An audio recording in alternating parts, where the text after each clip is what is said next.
还在睡啊？我帮你给他卖啊。OK，叫起来。OK。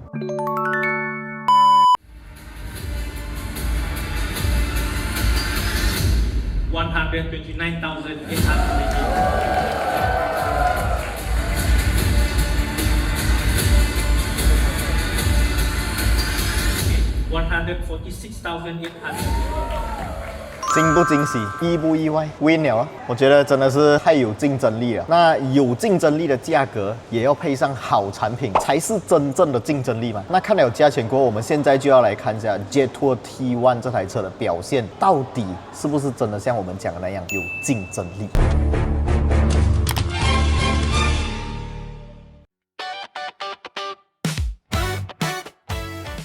马来西亚人越来越多人会开始享受慢生活了，就是把车开出去露营啊、越野啊、钓鱼啊。像这种 SUV 车顶就有一个车顶置物架，可以绑上一个 roof rack 来装行李箱啦、脚车架等等的。那像我的 Proton Saga 是一辆 sedan 车型，没有这种置物架。如果我想要带更多的行李出门，有什么方法呢？当然可以安装上一个不需要有 roof rail 也可以装的车顶行李包包啦，它是软的，软材质啊，安装方式非常简单哦，我们只需要在我们的车顶上面呢铺上一层防滑的 mat， 然后在4个门边勾上它给我们的这个专属勾勾啊，这个专属勾勾它是有包一层 rubber 啊，所以它不会伤到我们的车身，那我们就很容易可以把这个行李包放上我们的车顶。年还是怎样，可能你家没有 SUV 没有 MPV， 这个行李包真的很好用，不仅是有给我那种没有 roof rail 车型可以装的款式哦，也有出这一种有 roof rail 的款式，所以有兴趣的朋友们可以赶紧到我的影片左下角的一个小格子点击进去，就可以直接传送到 Shopee 官方网页查看价钱了啦。那废话少说，我们现在直接带大家来看今天的主要内容啦。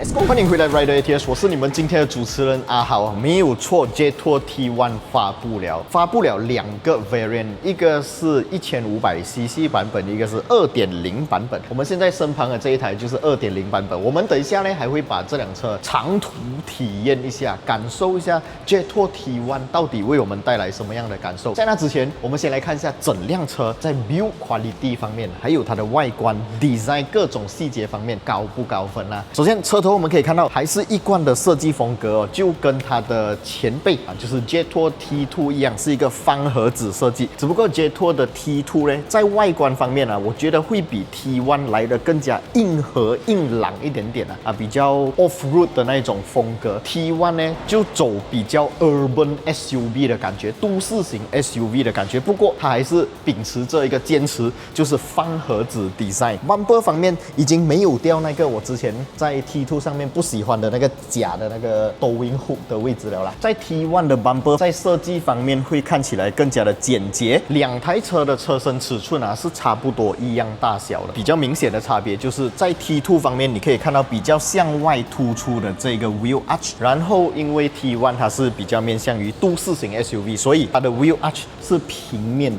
所以没有这样野的感觉啦。车尾部分 T2 方面呢，它有备一个小书包啦，在 T1 方面就没有这个小书包啊。有些人是觉得有备一个小书包的这种 SUV design 就有一点老款，好像以前的那种 Pajero Prado 的感觉，所以在 T1 可以看得到是比较符合现代 SUV 的这种审美啊。虽然讲它的尾门上面是没有小书包，但是它还是有 spare tire 的，就在这个遮罩板的下方可以看到有一个小尺寸的 spare tire，所以这一方面也是做到蛮到位，但是就没有水杯支架，还有开瓶器啦。上来这一台车看到吗？我一打开车门，这个椅子就会电动方式往后移去后面哦，让我们在上下车的时候呢比较轻松自在。那我们上来这辆车启动它过后，椅子就会自动回到我们预设的那个座位方式哦。它的价格是那么的有竞争力，但是在配置方面也一点都不减配啊。造工方面的东西啊，真的是没有什么好嫌弃。Jetour 一贯的高水准，你可以看得到全方位这些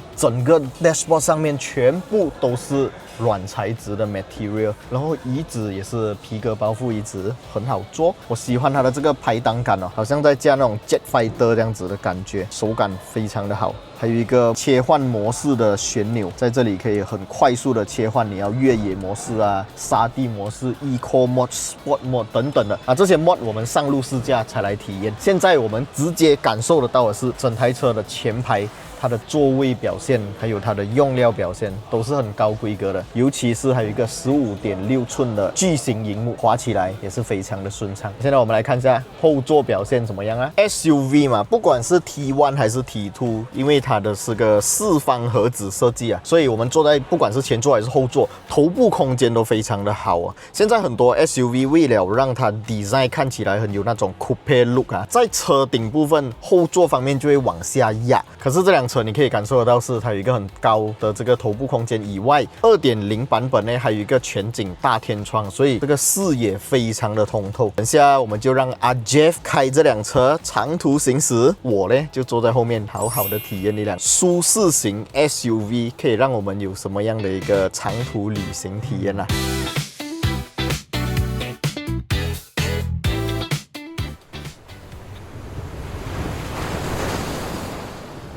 这辆 SUV 啊，你看它四方方，感觉可能它在撞风方面啊，会让整辆车变得很摇晃。可是整个乘坐体验真的出奇的好好像阿 Jeff 在驾车的时候，我在后面啊，不知不觉都可以睡着掉。乘坐体验肯定是完全没有问题啦。这样我们来看一下前面驾车的 Jeff 感觉是怎么样的啦。Jeff 来讲一下驾起来怎么样？哇，我驾起来的感觉哦，真的是有点出乎意料啊。我先讲2.0 Turbo 的版本啊，因为我现在驾这的是2.0 Turbo 嘛。这辆车呢，动力肯定是够了，在高速行驶的时候，这一点我真的是要特别去讲一下啊。它的高速稳定性真的是太赞了。整辆车的这个动态啊，没有多余的摇晃，也没有多余的这个摆动啊。这辆车你看它整个外观哦，bossy 这样很装风这样子，可是基本上没有什么风噪声。它的这个变速箱的动力衔接，我觉得真的是调教到很好哎，你基本上是不会感觉到有很明显的这个顿挫换压的感觉，基本上是没有。所以你看阿豪在后面睡到这样好，他睡着了。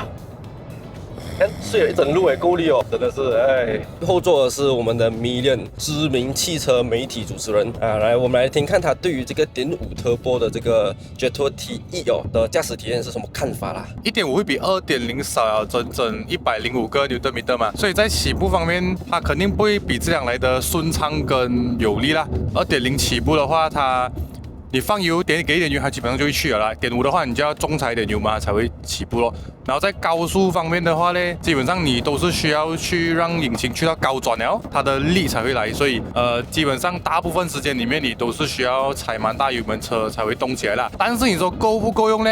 肯定是很够用了的那个动力。尤其是如果你是买这辆车 for city use 的话，其实还是 OK 了的啦。是真的很不错啊，这款 T1 不管它是2.0 Turbo 都好，还是1.5 Turbo 都好，真的都非常优秀啊。刚刚 Paco 是做1.5 Turbo， 不如就讲一下后座的感受了，好不好？2.0T 的 T1 的话呢，它就很硬，甚至你会感觉到有点好像太过 aggressive 的感觉啊。甚至如果 1.5T 的话呢，就很软很舒服。有可能是它的 suspension 调教不同，或是它的那个轮胎不同，因为一个是8，一个是9寸。所以这两个 spec 虽然是 CC 上的不同但是在乘坐也好，驾驶也好，体验是真的有差别的。不过我这样子体验下来，这个2.0 Turbo 的啦，的确它的这个悬挂是稍微偏硬了一些但是好处就是什么？我们这样子驾下来不只是高速稳定性很好，在一些可能山路上的这个过弯啊，或者是过一些比较急促的这个弯道它基本上它也没有什么太大的 body roll。我们要知道这辆是一辆重心比较高、boxy 的一辆 SUV 嘞好在后面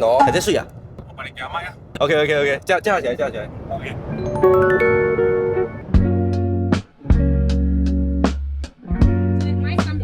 Same as yours. Basically, the little steels, it's unique one.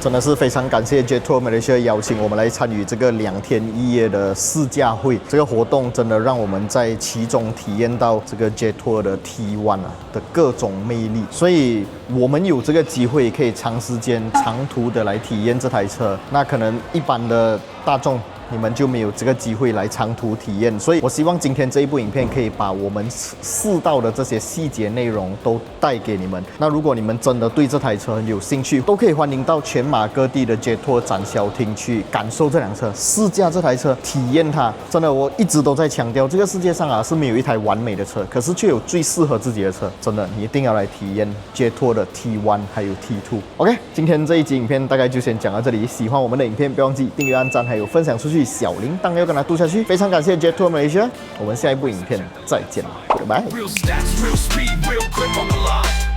We ain't influencers, we ain't no clowns. But when we rap, we hold it down. Real test drives, real reviews, no factory scripts, we speak the truth. From Sapine to the streets, push it to the edge. Feel the G-force balance on the razor's edge. Don't talk to me.